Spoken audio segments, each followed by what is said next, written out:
Shalom Bapak Ibu Saudara yang terkasih dalam nama Tuhan. Kita bersyukur saat ini kita akan masuk dalam hadirat Tuhan. Kita mau memuji Tuhan, kita mau datang dalam hadirat Tuhan, kita mau menyembah Dia. Kita mau puja Dia. Yesus kami puja.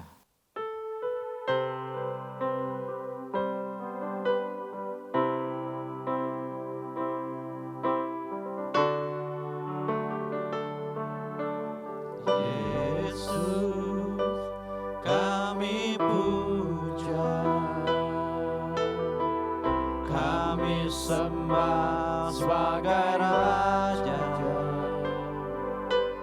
berdiri di tengah kami,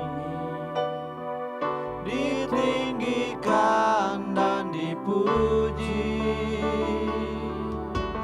Yesus kami puja, kami sembah sebagai Raja, berdiri di tengah kami, ditinggikan dan dipuji. Sembah dan puji penuhi tatamu, sembah dan puji penuhi tatamu, sembah dan puji penuhi tatamu. Yesus Tuhan adalah Raja.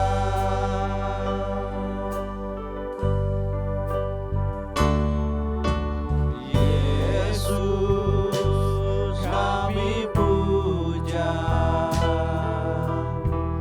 kami sembah sebagai Raja,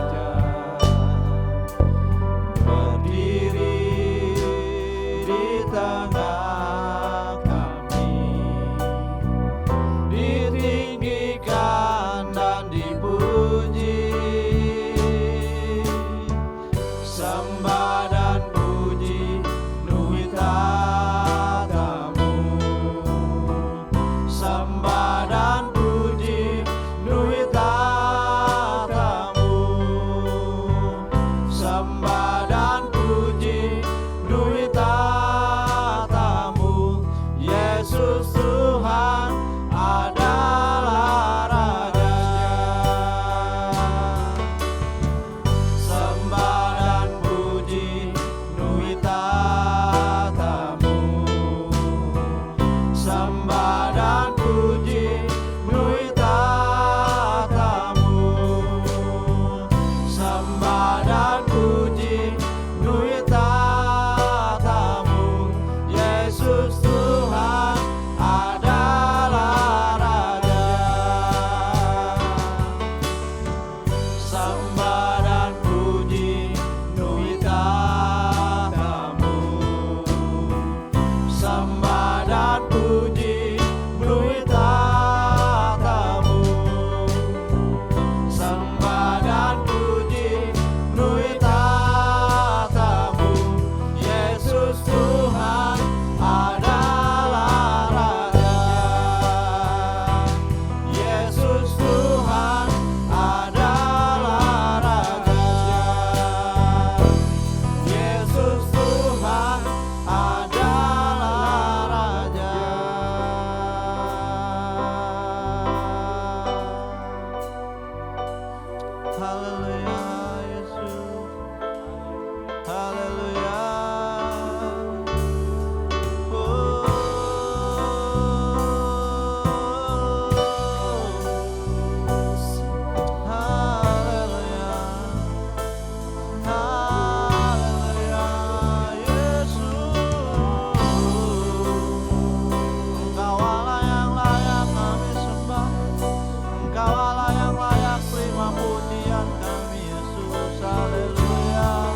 Puji Tuhan, mari kita minta berkat Tuhan pimpin dalam ibadah ini.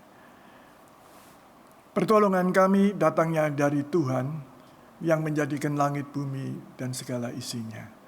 Kasih karunia Tuhan menyertai ibadah pada sore hari ini, awal pertengahan sampai pada akhirnya. Haleluya, amin. Tiba saatnya kita akan memuji, memuliakan nama Tuhan. Dan kita naikkan pujian anak Allah Yesus namanya. Haleluya.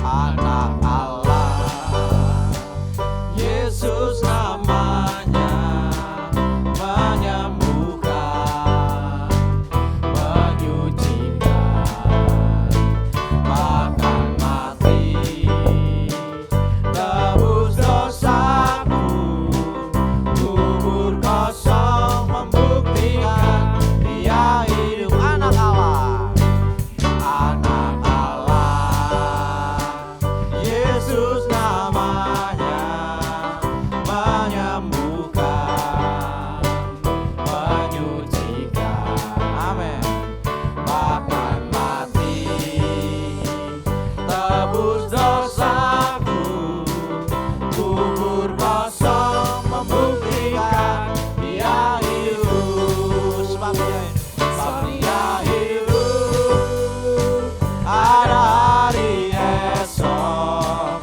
Sebab Dia hidup, ku tak gentar, karena ku tahu Dia pegang hari esok. Hidup jadi berarti sebab Dia hidup. Anak Allah, anak Allah, amin.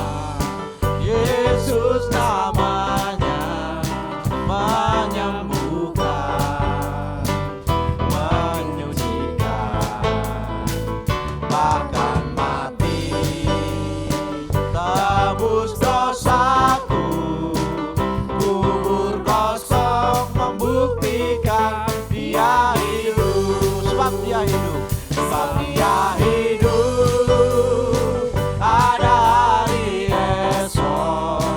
Sebab Dia hidup, ku tak gentar, karena ku tahu Dia pegang hari esok. Hidup jadi berarti sebab Dia hidup. Sebab Dia hidup, sebab Dia hidup, ada hari esok. Sebab Dia hidup, ku tak gentar, karena ku tahu Dia pegang hari esok. Hidup jadi berarti sebab Dia hidup. Hidup jadi berarti sebab Dia hidup. Hidup jadi berarti sebab Dia hidup. Haleluya. Sebab Dia hidup, ada pengharapan bagi setiap kita. Dan pada saat ini kita akan siapkan hati kita untuk mendengarkan kebenaran firman Tuhan. Haleluya Yesus. Sekalipun kami berjalan di dalam lembah kekelaman Tuhan, kami percaya Engkau Allah yang tidak pernah meninggalkan kami.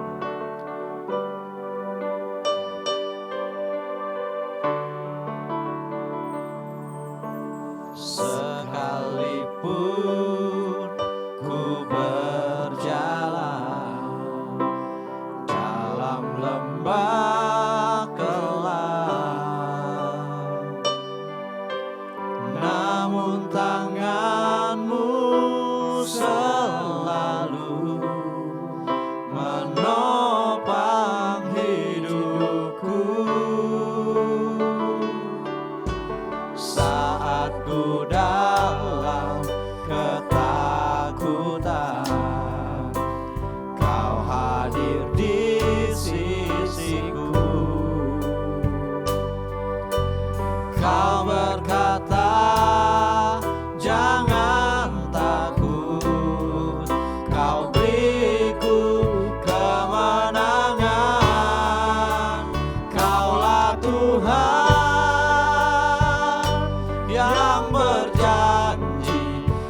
tak sekalipun kau ingkari kesetiaanmu sungguh terbukti di sepanjang hidupku untuk selamanya. Ku kan setia melayani, mengasihimu. Tiada Tuhan sepertimu, Yesus. Kau Allahku yang setia. Dan kesungguhan hati kita angkat pujian ini dari awal. Sekalipun ku berjalan di dalam lembah gelap, namun tanganmu selalu menopang hidupku. Saat ku dalam ketakutan, kau hadir di sisiku. Kau berkata, jangan takut, kau beriku kemenangan. Kaulah Tuhan yang berjanji, tak sekalipun kau ingkari kesetiaanmu sungguh terbukti di sepanjang hidupku untuk selamanya. Ku kan setia melayani, mengasihimu. Tiada Tuhan sepertimu, Yesus. Kau Allahku yang setia. Kaulah Tuhan yang berjanji, tak sekalipun kau ingkari kesetiaanmu sungguh terbukti di sepanjang hidupku untuk selamanya. Ku kan setia melayani, mengasihimu. Tiada Tuhan sepertimu, Yesus. Kau Allahku yang setia. Tiada Tuhan sepertimu, Yesus. Kau Allahku yang setia.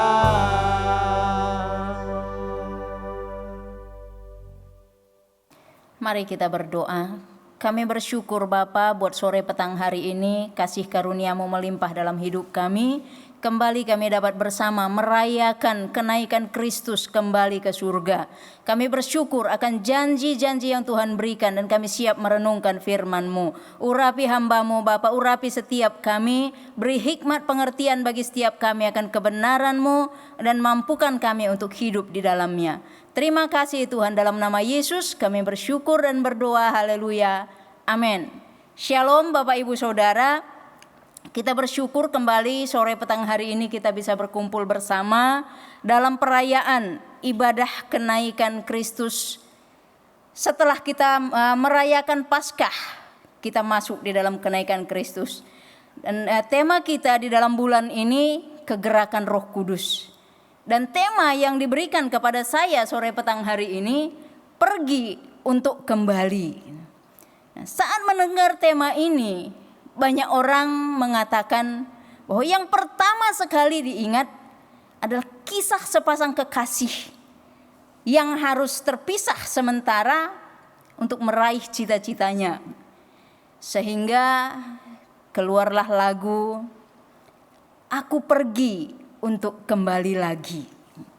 Nah, itu yang sering orang ingat. Ini adalah ungkapan sebuah janji kepada orang yang dikasihi. Bapak, Ibu, Saudara, kita adalah orang-orang yang sangat dikasihi oleh Tuhan Yesus Kristus. Sehingga Ia rela datang ke dunia, mati di kayu salib bagi setiap kita untuk membayar hutang dosa kita.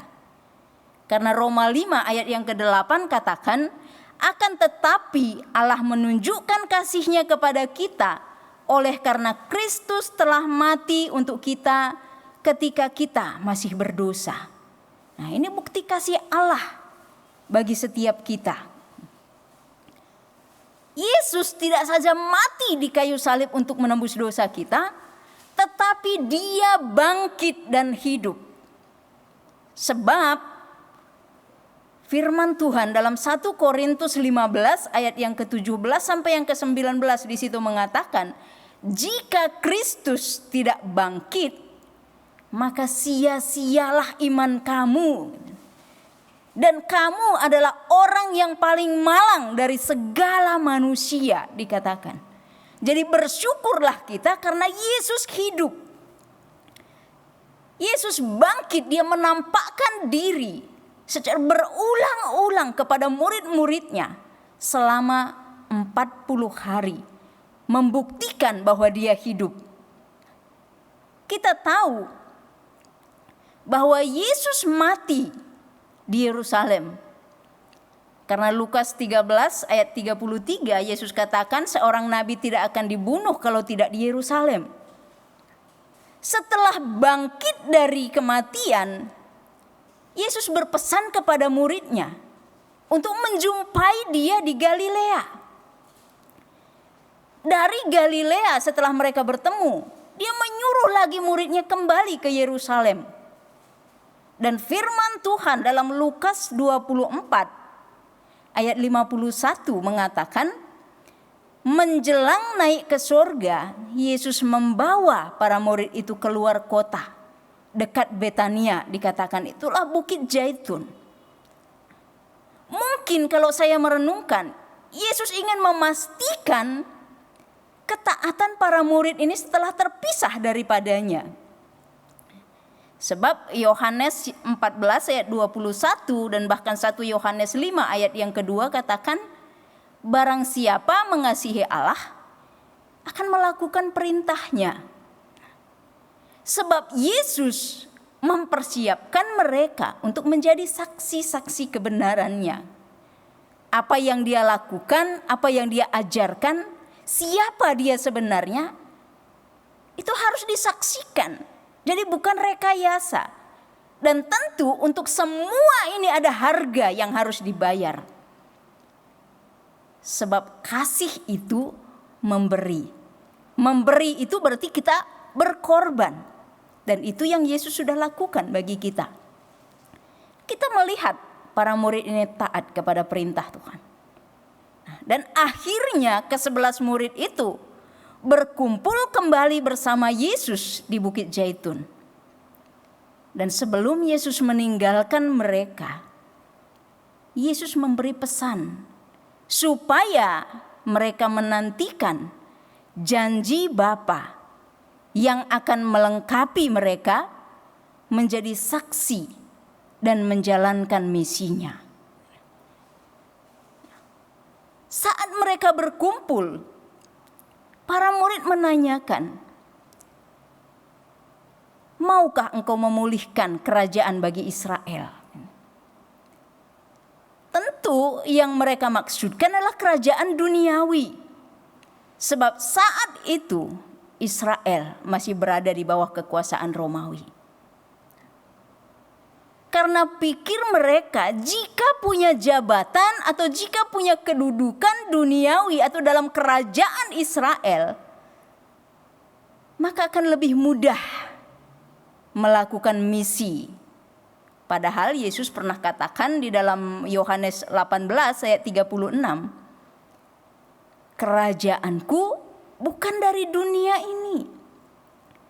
Maka jawaban yang Yesus berikan kepada pertanyaan mereka dalam Kisah Rasul 1 ayatnya yang ke-7, di situ dikatakan, engkau tidak perlu mengetahui masa dan waktu yang ditetapkan Bapa sendiri menurut kuasanya.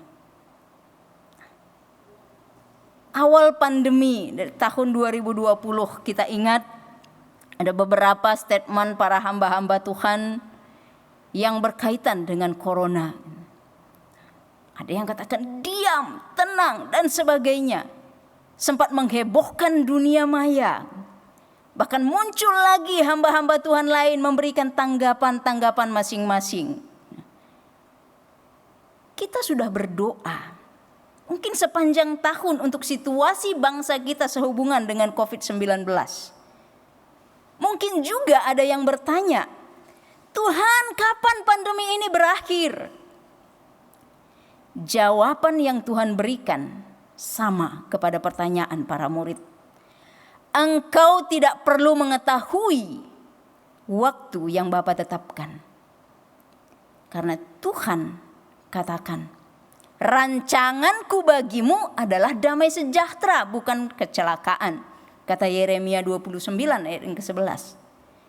Karena Roma 8 ayat yang ke-28 katakan, Allah turut bekerja dalam segala sesuatu untuk mendatangkan kebaikan.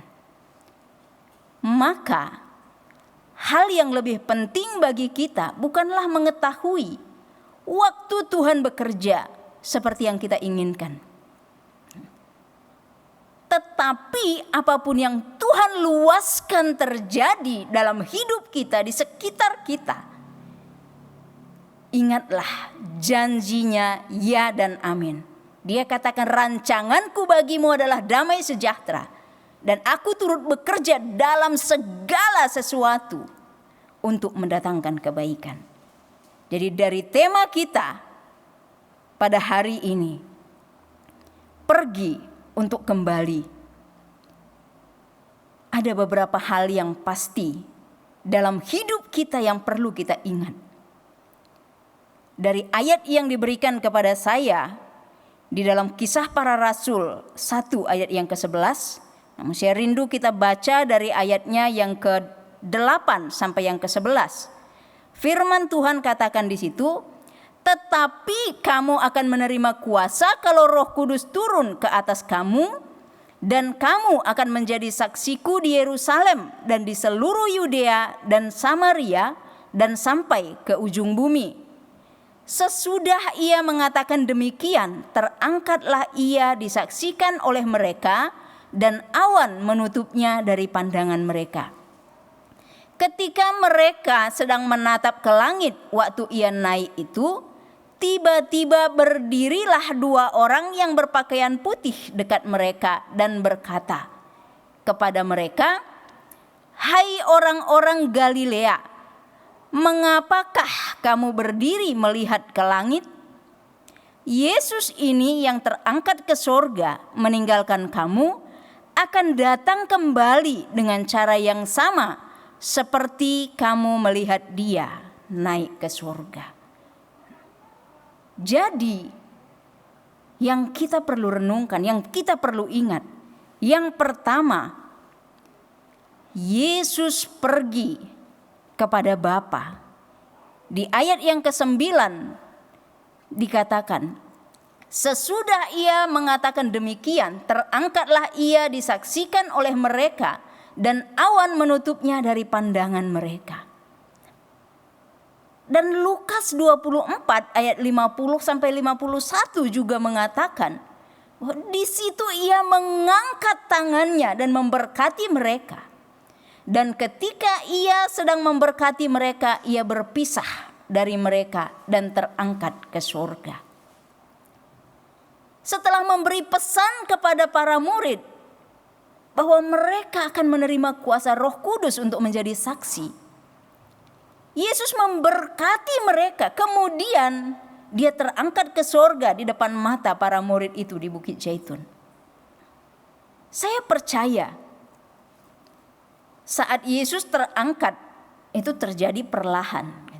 Tidak tiba-tiba terangkat, hilang. Makanya mereka tetap menatap ke langit, dikatakan meski Yesus sudah tertutup awan dari pandangan mereka. Dalam kekaguman para murid itu, mereka tetap memandang ke langit. Seolah sedang menantikan apa yang akan terjadi di langit setelah Yesus naik ke atas. Padahal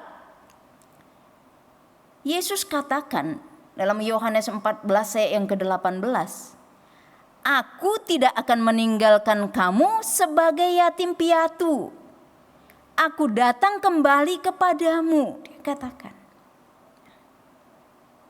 Dan di dalam Yohanes 14 ayat yang kedua sampai ketiga di situ dikatakan, "Di rumah Bapakku banyak tempat tinggal. Jika tidak demikian aku mengatakannya kepadamu," kata Yesus. "Aku pergi ke situ untuk menyediakan tempat bagimu. Apabila aku telah pergi ke situ dan telah menyediakan tempat bagimu, aku akan datang kembali dan membawa kamu ke tempatku, supaya di tempat di mana aku berada, kamu pun berada." Yesus pergi kepada Bapa untuk menyediakan tempat bagi setiap kita. Dan dia katakan, jika tempat itu sudah selesai, aku akan datang kembali menjemput kamu. Yesus pergi kepada Bapa, tidak saja menyediakan tempat, tapi dia juga menjadi pengantara bagi kita, menjadi pendoa syafaat bagi kita. Kalau kita melihat Ibrani 7 ayat yang ke-25, di situ dikatakan dialah yang menyelamatkan setiap orang yang datang kepada Allah dengan sempurna. Karena dia pengantara kita. Jadi dia menjadi pendoa syafaat bagi kita. Tidak berhenti di situ. Kalau kita melihat kembali di dalam Yohanes 16 ayat yang ke-7, Yesus katakan kepada para murid, "Namun benar yang kukatakan ini kepadamu adalah lebih berguna bagi kamu jika aku pergi. Sebab jikalau aku tidak pergi, penghibur itu tidak akan datang kepadamu. Tetapi jikalau aku pergi, aku akan mengutus dia kepadamu." Jadi kita tahu bahwa Yesus pergi kepada Bapa supaya dia mengutus Roh Kudus ke tengah kita, ke dalam hidup kita, kepada setiap kita untuk memberikan kita kuasa untuk dapat menjadi saksinya. Karena dengan hikmat dan kekuatan kita sendiri, kita tidak akan pernah mampu menghadapi segala tantangan yang ada. Maka hal yang kedua yang kita harus ingat, bahwa di dalam ayat yang ke-8 tadi katakan, "Tetapi kamu akan menerima kuasa kalau Roh Kudus turun ke atas kamu. Dan kamu akan menjadi saksiku di Yerusalem dan di seluruh Yudea dan Samaria dan sampai ke ujung bumi." Jadi yang kedua yang kita harus ingat, bahwa kita akan menerima kuasa. Kamu akan menerima kuasa, dikatakan di situ. Kalau Roh Kudus turun ke atasmu. Berarti saat itu belum turun. Maka Yesus katakan di dalam Lukas 24 ayat yang ke-49, "Kamu harus tinggal di kota ini sampai kamu diperlengkapi dengan kekuasaan dari tempat tinggi." Dan kembali diteguhkan, diingatkan lagi dalam Kisah Para Rasul 1 ayat yang ke-4. Ketika murid-murid itu sudah bersama Yesus di Bukit Zaitun, dia katakan di situ, Yesus melarang mereka meninggalkan Yerusalem dan menyuruh mereka tinggal di situ menantikan janji Bapa akan pencurahan Roh Kudus. Yesus katakan, jangan tinggalkan Yerusalem. Sebab kamu perlu diperlengkapi dengan kekuasaan dari tempat tinggi. Jadi setelah menerima kuasa itu, kamu harus bersaksi. Mulai dari kota ini dikatakan. Jadi para murid itu diingatkan untuk tinggal menantikan kuasa dari Allah. Jadi kalau kita merenungkan, kuasa apa nih yang mau dinantikan? Untuk apa sih? Satu hal kita perlu renungkan. Tuhan tahu yang terbaik buat setiap kita. Para murid harus menerima kuasa Roh Kudus karena mereka dipersiapkan menjadi saksi-saksi kebenaran Yesus yang tangguh. Sebab Yesus tahu persis bahwa jikalau dia saja ditolak, apalagi para muridnya kemudian setelah dia tinggalkan, apalagi pengikutnya kelak. Jadi perlu diperlengkapi dengan kuasa Roh Kudus.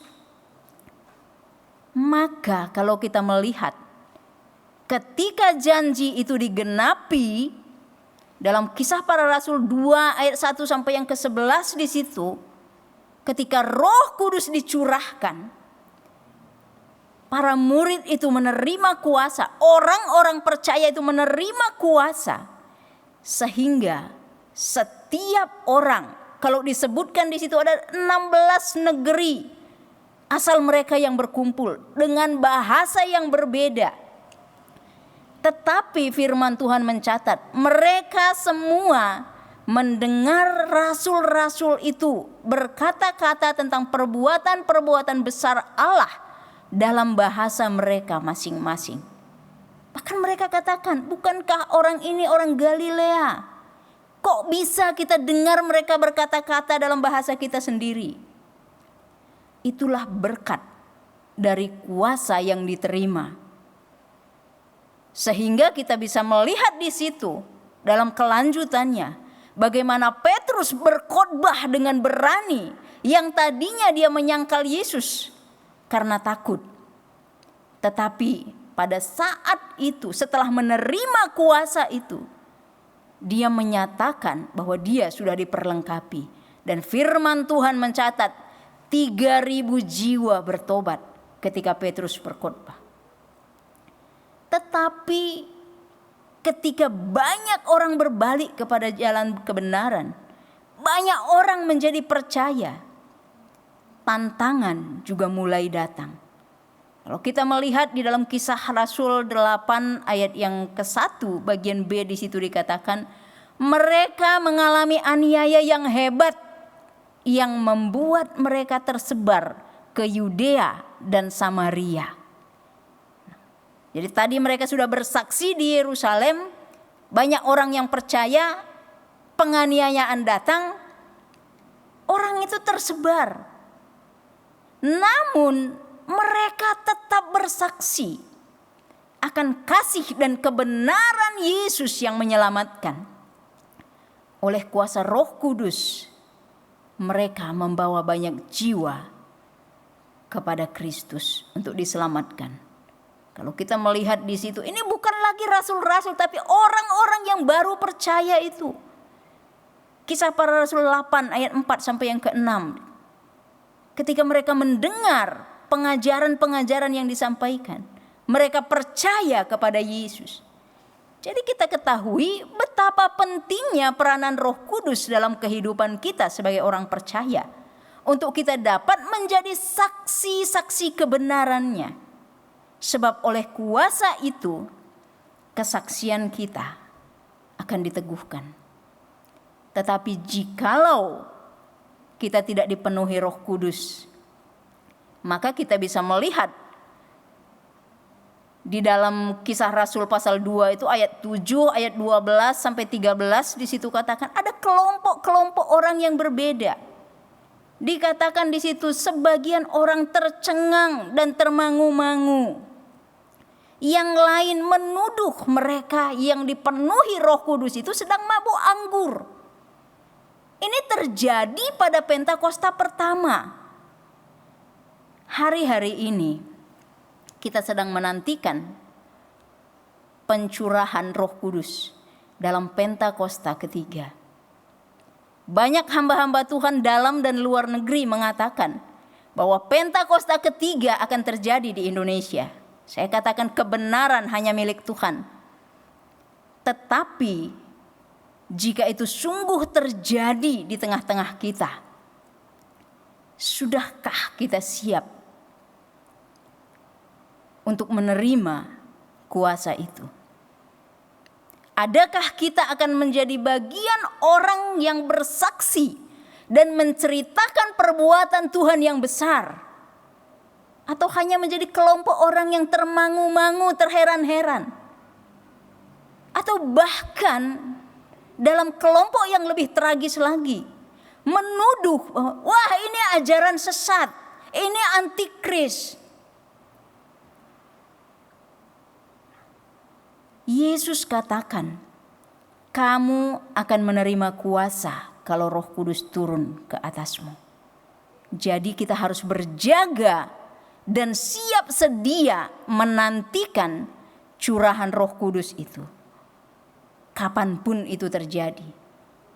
Kalau kita tidak peka, kalau kita tidak berjaga, kita akan mungkin menjadi kelompok orang yang hanya termangu atau bahkan menuduh, wah ini tidak benar. Dan hal yang ketiga yang perlu kita ingat, yang perlu kita menjadi perenungan kita. Firman Tuhan katakan dalam bacaan kita tadi ayat yang ke-10 dan ke-11. Yesus akan datang kembali. Di ayat yang ke-11 tadi katakan ketika 2 orang malaikat berdiri di dekat para murid itu. Dia katakan, mengapa kamu berdiri melihat ke langit? Yesus ini yang terangkat ke surga meninggalkan kamu akan datang kembali dengan cara yang sama seperti kamu melihat dia naik ke surga. Saat para murid terus berdiri melihat ke langit, dikatakan 2 orang sudah berdiri di dekat mereka. Mereka katakan, Yesus akan datang kembali dengan cara yang sama seperti kamu lihat dia terangkat ke surga. Namun kita juga tetap perlu waspada. Sebab kalau kita melihat 2 Petrus 3 ayat yang ke-4, katakan di situ, kata mereka, di manakah janji tentang kedatangannya itu? Sebab sejak bapa-bapa leluhur kita meninggal, segala sesuatu tetap seperti semula pada waktu dunia diciptakan. Ya. Jadi kita perlu waspadai, perlu antisipasi. Karena akan banyak kalau firman Tuhan mengatakan pengejek-pengejek bermunculan. Kalau kita tidak membangun hubungan yang intim dengan Tuhan, kita akan kehilangan momen itu. Hati kita tidak akan siap. Karena mungkin kita akan terkecoh. Karena 2 Petrus 3 ayat 3 katakan, pada akhir zaman ini banyak pengejek yang muncul untuk mengecoh kita, supaya kita tidak berjaga dan bersiap. Sehingga tadi dia katakan, dari nenek moyang kita meninggal sudah dikatakan dia akan datang, tapi sampai sekarang gak ada. Tetapi ingatlah bahwa Wahyu 1 ayat yang ke-7 katakan, lihatlah ia datang dengan awan-awan, dan setiap mata akan melihat dia, juga mereka yang telah menikam dia, dan semua bangsa di bumi akan meratapi dia. Ya, amin. Dan banyak lagi ayat-ayat yang mengatakan, Matius 24 ayat 30 mengatakan, pada waktu itu akan tampak tanda Anak Manusia di langit, dan semua bangsa di bumi akan meratap. Dan mereka akan melihat Anak Manusia itu datang di atas awan-awan di langit dengan segala kekuasaan dan kemuliaannya. Diingatkan lagi kepada kita dalam 1 Tesalonika 4 ayat yang ke-16 dan 17. Sebab pada waktu tanda diberi, yaitu pada waktu penghulu malaikat berseru dan sangkakala Allah berbunyi, dikatakan, maka Tuhan sendiri akan turun dari sorga dan mereka yang mati dalam Kristus akan lebih dahulu bangkit. Sesudah itu kita yang hidup, yang masih tinggal akan diangkat bersama-sama dengan Dia dalam awan menyongsong Tuhan di angkasa. Jadi demikianlah kita akan selama-lamanya bersama dengan Tuhan. Firman Tuhan katakan. Jadi kalau kita tanya kapan Dia datang kembali, kapan semua itu akan terjadi, Yesus katakan, engkau tidak perlu mengetahui waktu yang ditetapkan Bapa menurut kuasanya. Tetapi kamu harus berjaga-jaga dan siap sedia setiap waktu.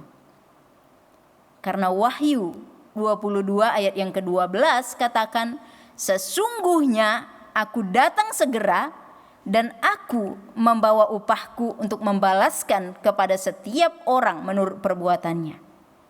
Lihatlah, kata Wahyu 16 ayat yang ke-15, aku datang seperti pencuri, berbahagialah dia yang berjaga-jaga dan yang memperhatikan pakaiannya, supaya ia jangan berjalan dengan telanjang dan jangan kelihatan kemaluannya. Jadi Yesus datang kembali seperti Dia terangkat ke sorga. Jangan tanyakan waktunya kapan. Tidak ada yang tahu persis. Tetapi Yesus ingatkan, sekalipun kita tidak perlu tahu waktu itu, tapi kamu harus berjaga-jaga dan siap sedia, sebab kedatangannya seperti pencuri. Amin. Mari kita berdoa. Bapa, kami bersyukur buat anugerah-Mu. Hamba-Mu berhenti sampai di sini, namun hamba-Mu percaya Roh Kudus yang akan terus menerangkan kebenaran itu ke dalam hati setiap umat-Mu yang mendengar, dan biar kuasa Allah itu yang memenuhi kami akan terus menghidupkan firman yang hidup itu dalam kehidupan kami dan memampukan kami untuk hidup di dalamnya. Terima kasih Bapa, terpuji termulialah nama-Mu. Dalam nama Yesus kami bersyukur dan berdoa. Haleluya. Amin.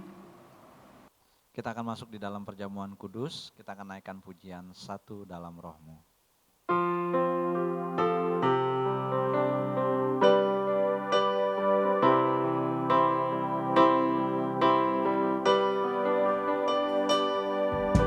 Satu dalam Roh-Mu, satu dalam firman-Mu, satu dalam kasih-Mu, kasih Tuhan, tubuh dan darah-Mu yang menyatukan aku dengan Bapa di surga, Yesus Tuhan. Ku siapkan hatiku, rendahkan diri, ampuni saudaraku dengan kasih. Perjamuan kudus-Mu satukan kami dengan Bapa di surga, Yesus Tuhan. Dengan Bapa di surga, Yesus Tuhan. Dengan Bapa di surga, Yesus Tuhan.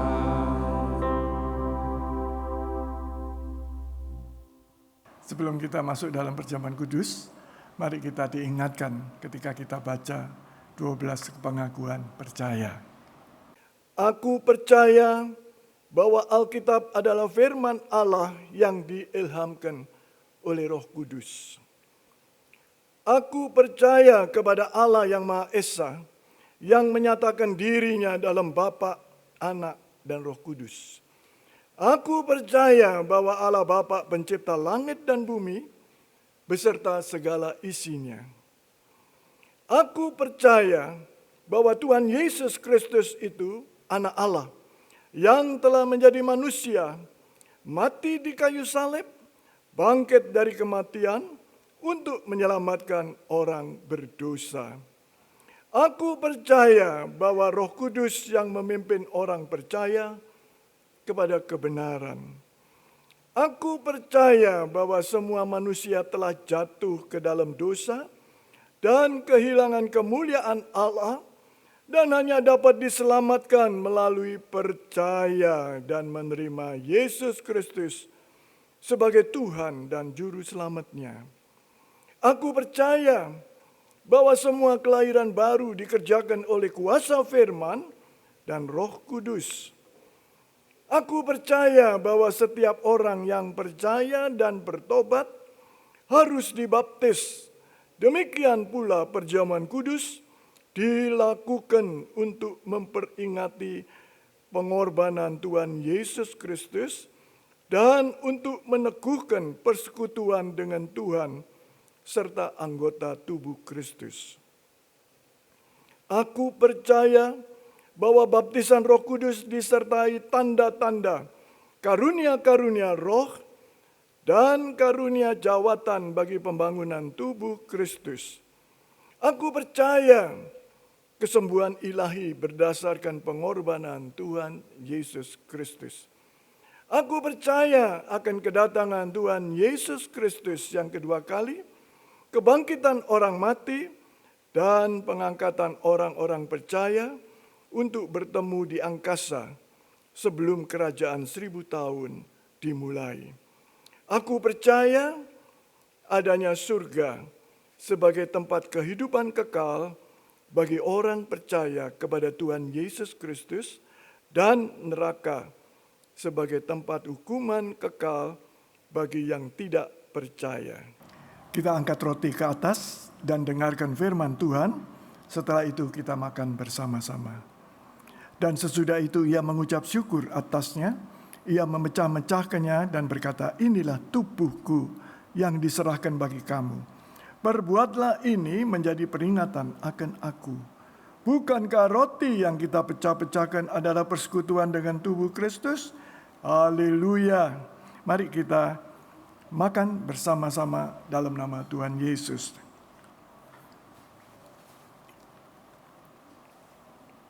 Bawa cawan ke atas dan dengarkan firman Tuhan. Demikian juga ia mengambil cawan sesudah makan, lalu berkata, cawan ini adalah perjanjian baru yang dimeteraikan oleh darahku. Perbuatlah ini setiap kali kamu meminumnya, menjadi peringatan akan aku. Bukankah cawan pengucapan syukur yang atasnya kita ucapkan syukur adalah persekutuan dengan darah Kristus? Haleluya. Mari kita minum bersama-sama dengan percaya dalam nama Tuhan Yesus.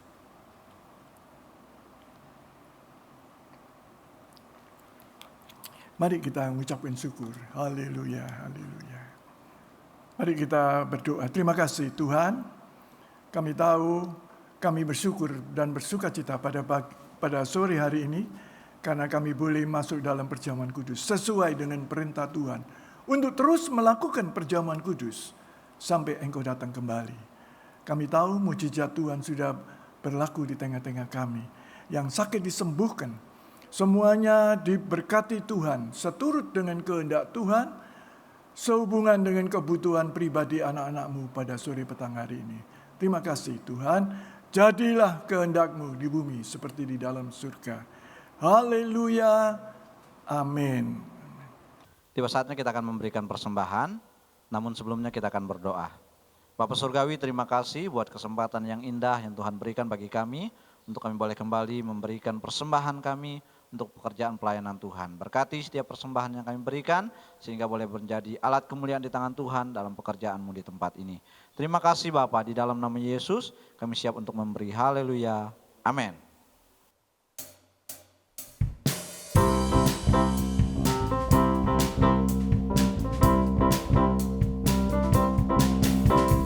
Bila topan keras melanda hidupmu, bila putus asa dan letih lesu, berkat Tuhan satu-satu hitunglah, kau niscaya kagum oleh kasih-Nya. Berkat Tuhan hitunglah, kau akan kagum oleh kasih-Nya. Berkat Tuhan mari hitunglah, kau niscaya kagum oleh kasih-Nya. Bila topan keras melanda hidupmu, bila putus asa dan letih lesu, berkat Tuhan satu-satu hitunglah, kau niscaya kagum oleh kasih-Nya. Berkat Tuhan mari hitunglah, kau kan kagum oleh kasih-Nya. Berkat Tuhan mari hitunglah, kau niscaya kagum oleh kasih-Nya. Kau niscaya kagum oleh kasih-Nya.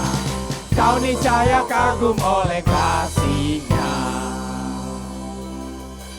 Terima kasih untuk persembahannya. Tuhan Yesus memberkati. Shalom Bapak Ibu Saudara yang dikasihi Tuhan. Mengajak jemaat ikut doa Pentakosta selama 10 hari yang dimulai pada tanggal 14 Mei sampai dengan tanggal 23 Mei 2021. Untuk hari Senin sampai dengan hari Jumat, doa Pentakosta dilakukan jam 19.00 sampai dengan selesai. Bapak Ibu Saudara bisa mengikutinya melalui aplikasi Zoom yang sudah disediakan. Untuk hari Sabtu jam 8 pagi sampai dengan selesai juga Bapak Ibu Saudara bisa mengikutinya melalui aplikasi Zoom. Dan untuk hari Minggu dilakukan jam 8.30 sampai dengan selesai, dilakukan di gereja. Bagi Bapak Ibu Saudara yang berhalangan mengikutinya di gereja, juga bisa mengikuti doa Pentakosta melalui aplikasi Zoom yang sudah disediakan. Kiranya kita bisa mengikuti seluruh rangkaian doa Pentakosta selama 10 hari dan Tuhan Yesus memberkati. Mari kita bangkit berdiri, kita menerima berkat Tuhan. Tuhan memberkati dan melindungi engkau. Tuhan menyinari engkau dengan wajah-Nya dan memberikan kasih karunia. Tuhan menghadapkan wajah-Nya kepadamu dan memberikan damai sejahtera. Jemaat kepunyaan Tuhan yang kukasihi, terimalah berkat Allah, kasih karunia Tuhan Yesus Kristus, kasih Allah dalam persekutuan dengan Roh, menyertai kita semua sore hari ini sampai selama-lamanya. Amin.